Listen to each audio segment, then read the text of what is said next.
नमस्कार साथियों, जय हिंद। स्वागत है आपके अपने प्यारे YouTube channel Ajay academy and motivator में। साथियों, यूपी पुलिस का एग्ज़ाम 23 अगस्त फर्स्ट शिफ्ट का हो चुका है। इस वीडियो हम हिंदी के 37 प्रश्न देखने वाले हैं। कौन कौन से प्रश्न, कैसे कैसे प्रश्न पूछे गए हैं और पेपर कैसा रहा था, कैसे पूछा गया था। तो जो भी साथी इस एग्ज़ाम को दे के आया इस शिफ्ट में, तो वो अपने आंसर मैच कर लें। और जो आगे जाने वाले साथी हैं, चाहे उनका 24 का है और चाहे उनका 25 का है और 34-31 में जो भी एग्ज़ाम होने वाले हैं, उनके लिए भी फ़ायदेमंद वीडियो रहेगी, क्योंकि वो भी देख लेंगे कि हिंदी के प्रश्न जो हैं कैसे कैसे पूछे गए थे। ठीक है साथियों, तो जो भी साथी चैनल पर पहली बार हो तो चैनल को सब्सक्राइब कर लीजिए, बेल आइकन को प्रेस कर लो, जिससे कि नई वीडियो का नोटिफिकेशन आपको मिल जाए और सभी साथियों को शेयर कर दें। तो हम जल्दी से जल्दी प्रश्नों के आंसर देखने जा रहे हैं। ठीक है, तो चलिए 58 से स्टार्ट है। तो पहला प्रश्न आपके सामने कह रहा है, एक और अजगर है लख एक और मृगराज, विकल विटो ही बीच ही परयो मूर्जा खाए। इसमें पूछा गया रस कौन सा है, तो इसमें सी ऑप्शन सही होगा, भयानक जो है रस है। इसके बाद 59वां क्वेश्चन कह रहा है कि निम्नलिखित में से कौन सा शब्द अलंकार नहीं है, तो इसमें सी बी ऑप्शन सही होगा, रूपक नहीं है, क्योंकि रूपक जो है वो अर्थालंकार में आता है। इसके बाद 60वां प्रश्न कह रहा है, जब दो व्यंजन एक साथ मिलते हैं तो उन्हें क्या कहते हैं, तो साथी उन्हें बोलते हैं संयुक्त व्यंजन। इसके बाद 61वां प्रश्न कह रहा है कि अगम और आगम शब्द जो है उसका सही अर्थ क्या होगा, तो अगम में से होता है दुर्लभ और आगम में से होता है उत्पत्ति। सी ऑप्शन का सही हो जाएगा। इसके बाद 62 प्रश्न कह रहा है कि निम्नलिखित में से मूक का अनेकार्थ नहीं हो सकता, तो मूक माने गूंगा, शांत, चुप हो सकता है, लेकिन विवश नहीं हो सकता है। बी ऑप्शन इसका सही होगा। इसके बाद 63वां प्रश्न कह रहा है कि निजवाचक सर्वनाम का प्रयोग किस वाक्य में हुआ, तो निजवाचक का प्रयोग हुआ है आप भला तो जग भला, बी ऑप्शन। इसके बाद 64वां प्रश्न कह रहा है, क्या भूलूं क्या याद करूं हरिवंश राय बच्चन की आत्मकथा श्रृंखला का कौन सा भाग है, तो साथियों पहला भाग है जी, बी ऑप्शन का सही होगा। इसके बाद 65वां प्रश्न कह रहा है, हिंदी भाषा के लिए साहित्य अकादमी पुरस्कार के लिए प्रथम विजेता कौन थे, तो माखनलाल चतुर्वेदी। इसके बाद 60वां प्रश्न कह रहा है कि वयोवृद्ध में कौन सी संधि है, तो साथियों वयोवृद्ध में विसर्ग संधि है, तो डी ऑप्शन का सही होगा, ब्रह प्लस वृद्ध। इसके बाद 67वां प्रश्न, 2019 का साहित्य अकादमी पुरस्कार किस रचनाकार को मिला था, तो साथियों मिला था रमेश कुंतल मेघ को, बी ऑप्शन का सही होगा। इसके बाद 68वां प्रश्न कह रहा है कि देश प्रेम में कौन सा समास है, तो देश प्रेम में तत्पुरुष समास है, डी ऑप्शन इसका सही होगा। इसके बाद 69वां प्रश्न कह रहा है, जुबान पर लगाम न होना, तो इसका डी ऑप्शन सही होगा, अनावश्यक रूप से स्पष्टवादी होना। इसके बाद 70वां प्रश्न कह रहा है कि निम्नलिखित में से कौन सा अमृत शब्द का पर्यायवाची नहीं है, बहुत सिंपल, सोम, अम्लीय और सुधा है, लेकिन क्षीर नहीं है। इसके बाद कह रहा है क्वेश्चन नंबर 71 के दंत से कौन सा वर्ण नहीं बोला जाता, दंत से साथियों ट नहीं बोला जाता है। ठीक है, इसके बाद 72वां प्रश्न कह रहा है कि मैंने आम खा लिया है, इसमें काल पूछा है, तो मैंने आम खा लिया है तो जो काम अभी हुआ है तो उसमें आसन्न भूतकाल होता है। इसके बाद 77वां क्वेश्चन कह रहा है कि किसी एक में ही आस्था रखने वाले को क्या कहा जाता है, उसका शब्द क्या है, तो साथियों अनन्य, जो एक में आस्था रखता है, जैसे कि भगवान श्री कृष्ण, राम, जो भी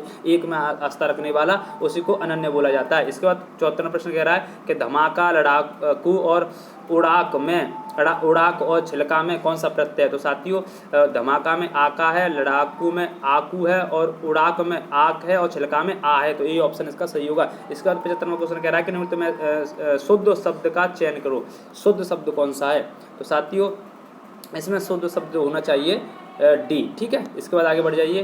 76वां प्रश्न कह रहा है कि सदा एक वचन में प्रयोग होने वाले शब्द बताओ, तो सदा एक वचन में वर्षा और जनता, ये ऑप्शन का सही होगा। इसके बाद कह रहा है कि राजा शब्द का पर्यायवाची क्या, तो राजा का पर्यायवाची है नरेंद्र, डी ऑप्शन इसका सही होगा। इसके बाद 78वां प्रश्न कह रहा है कि निम्नलिखित में से शुद्ध शब्द बताओ, तो शुद्ध शब्द ये ऑप्शन इसका होना चाहिए, भारत में अनेक जातियाँ हैं। इसके बाद क्वेश्चन नंबर 79 कह रहा है विषम बोधक चिन्ह कौन सा है, तो बी ऑप्शन इसका सही होगा। इसके बाद 80वां प्रश्न, अच्छा शब्द का प्रयोग किस विशेष रूप में हुआ, तो अच्छा शब्द यह स्थान बहुत अच्छा है, जो स्थान की विशेषता बताता है, डी ऑप्शन इसका सही होगा। इसके बाद 81वां प्रश्न कह रहा है कि प्रेम सागर के रचनाकार कौन है, तो इसका आंसर लल्लूलाल जी सही होंगे। इसके बाद 82वां प्रश्न कह रहा है अनावर्त शब्द का सम भिन्नार्थक शब्द कौन सा है, तो अनावर्त जो दोहराया न जाए, तो सी ऑप्शन इसका सही होगा। इसके बाद 83वां प्रश्न कह रहा है कि निम्नलिखित में से कौन सा शब्द पुल्लिंग है, तो क्षेत्र होता है पुल्लिंग। इसके बाद 84वां प्रश्न कह रहा है वह आई हो तो मेरी चिट्ठी उसे दे देना, इसे पूछा काल कौन सा है, तो संदिग्ध काल है, सी ऑप्शन इसका।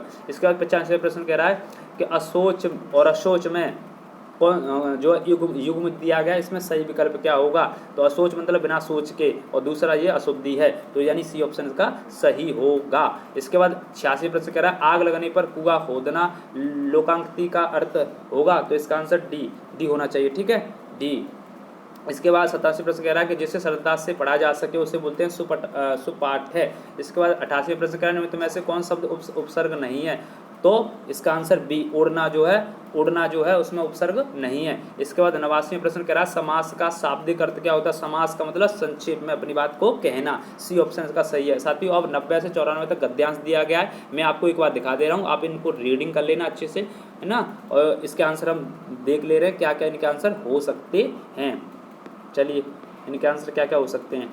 तो ये आपका 90वां प्रश्न कह रहा है कि आधुनिक मानव विकास को सर्वांगीण नहीं कहा जा सकता क्योंकि, तो इसका आंसर गद्यांश में ऐसा दिया गया सर्वांगीण नहीं कहा जा सकता क्योंकि साहित्य धर्म कला आदि मानव चेतना से निर्वासित है, तो ऐसा इसमें कहा गया गद्यांश में, तो इसका ये ऑप्शन होना चाहिए।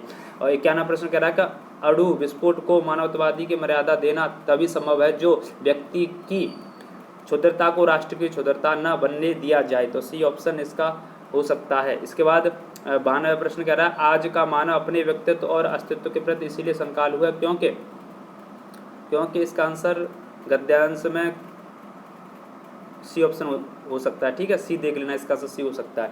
इसके बाद 93वां प्रश्न कह रहा है कि हमारी विज्ञान धृत शिक्षा की सर्वाधिक महत्वपूर्ण देन है, तो इसमें सी ऑप्शन जीवन का परिसीम भौतिक विकास, ऐसा गद्यांश में है।